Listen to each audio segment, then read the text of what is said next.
विद्यादि सागर सुधी,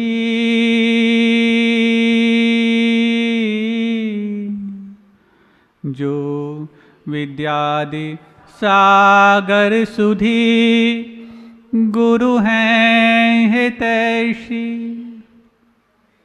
शुद्धात्म में निरत नित्य हितोपदेशी, वे पाप ग्रीष्म ऋतु में जल हैं सयाने, पूजूं उन्हें सतत केवल ज्ञान पाने, पूजूं उन्हें सतत केवल ज्ञान पाने। देवाधिदेव 1000 श्री चंद्रप्रभ भगवान की, परम पूज्य आचार्य परमेष्टि गुरुदेव श्री विद्यासागर जी महामुनिराज की, पूज्य आचार्य श्री समय सागर जी महाराज की, 3,9 करोड़ मुनिराजों की, परम पूज्य मुनि श्री शम सागर जी महामुनिराज की, समस्त मुनि संघ की।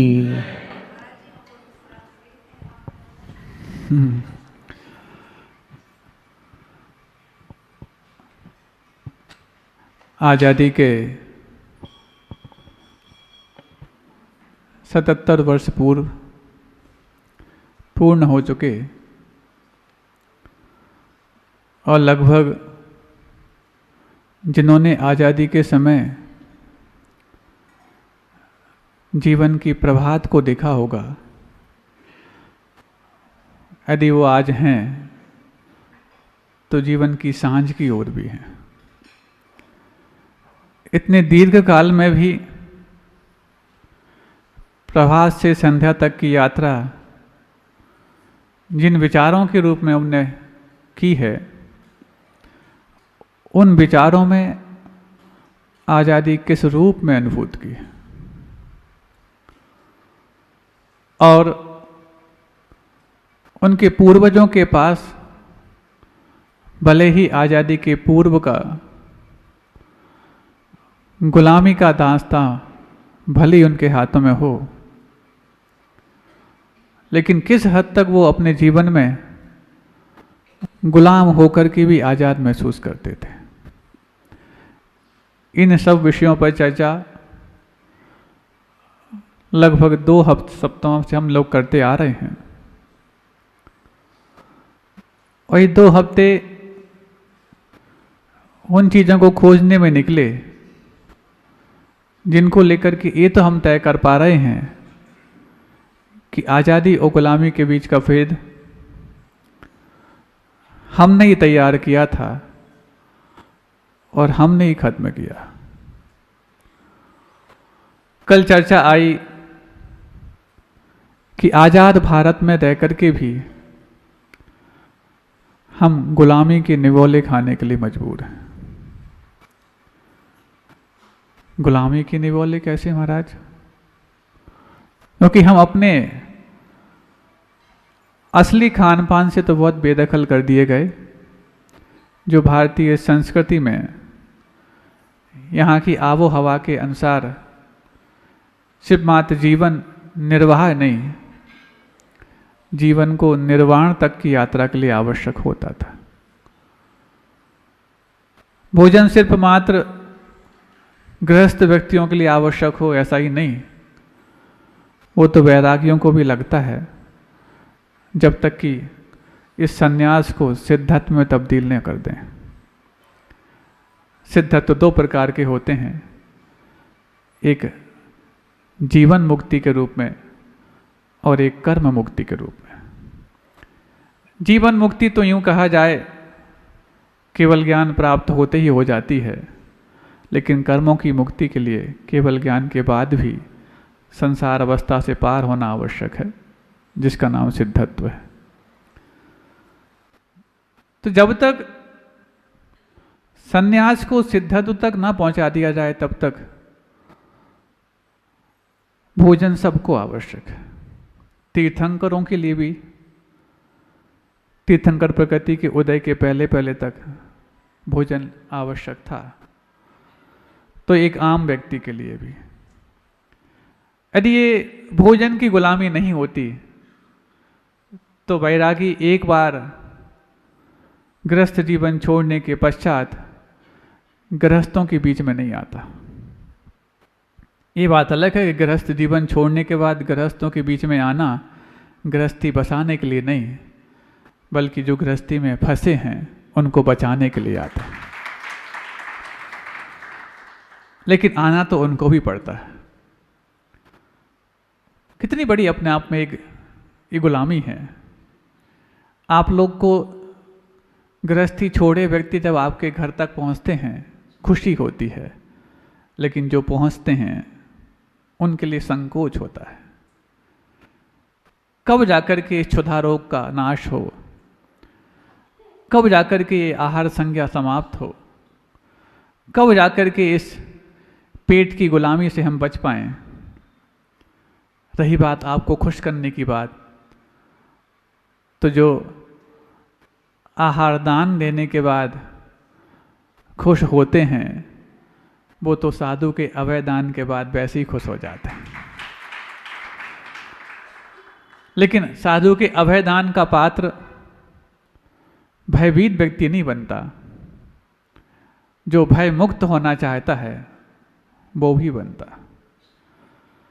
भयभीत व्यक्ति भय मुक्त होना चाहे ये तो जरूरी है ही, लेकिन जो भयभीत नहीं है आगे भी भय मुक्त बना रहे वो भी अभय दान की याचना करता।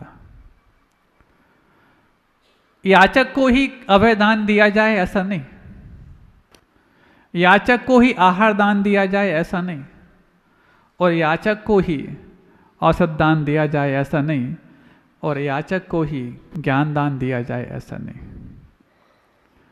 महाराज हम तो ज्ञान पिपासु हैं और आप ज्ञान दान कर रहे हैं, तो पिपासु और याचक में क्या अंतर है?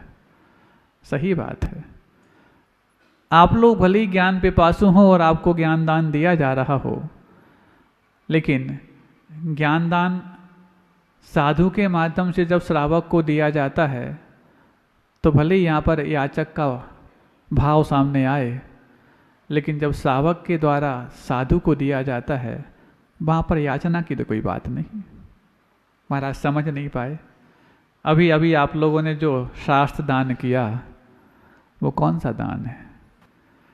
ज्ञान दान तो नहीं, लेकिन ज्ञान दान के उपकरण के रूप में जो दिया है, क्या साधु याचना कर रहे थे? नहीं।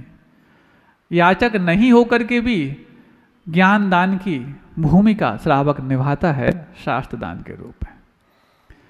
तो ऐसे ही उस आजादी के पहले भारत में धीरे धीरे वो बीजारोपण कर दिए गए। जब उसकी फसल और उसका फल आज जब आ रहा है तो गुलामी छूटी नहीं है, ऐसा अनुभव हो रहा है। कितने रूपों में नहीं छूटी। जरूरी नहीं है कि कोई हमें डायरेक्टली बंधन और बेड़ियों में डाल करके ही गुलाम बनाए। कुछ ऐसी चीजें भी होती हैं जो बंधन और बेड़ियों से खुले होने के बावजूद भी गुलामी का एहसास कराती हैं, और वही चीजें आज हमारे साथ इतनी आसानी से जुड़ चुकी हैं कि बंधन मुक्त होने के बावजूद भी बंधन युक्त हम महसूस करते हैं। इस हद तक शरीर को गुलाम बनाने की, शरीर के गुलाम बनाने की फितरत हमारे दिमाग में पैदा कर दी गई कि शरीर की गुलामी तुम करते जाओ तो इनडायरेक्टली उन फिरंगियों की गुलामी के संकेत तुम्हें मिलते चले जाएंगे। कितनी गुलामी आज़ादी के बाद बढ़ी है शरीर की। आज़ादी के पहले तो शरीर को गुलाम बनाने की होड़ लगी थी, और एक के बाद एक इस गुलामी से मुक्त होने के लिए बलिदान देने वालों की भी होड़ लगी थी। बलिदान भी सिर्फ मात्र अपनी सुविधाओं का हो तो कोई बात नहीं, लेकिन सुविधाओं के साथ साथ शरीर को भी बलिदान कर देना, ये गुलामी के पहले जो क्रांतिवीर हुए हैं, जो रणबांकुरे हुए हैं, उनके खून में, उनकी खून की हर रग में पग पग दौड़ता था। कल बात आई, कैसे करते करते हमारी वो भोजन शैली हमसे दूर कर दी गई। सिर्फ मात्र भोजन शैली हो, भोजन हो, वही दूर किया हो तो कोई बात नहीं, भोजन करने के तरीके भी बहुत दूर कर दिए गए।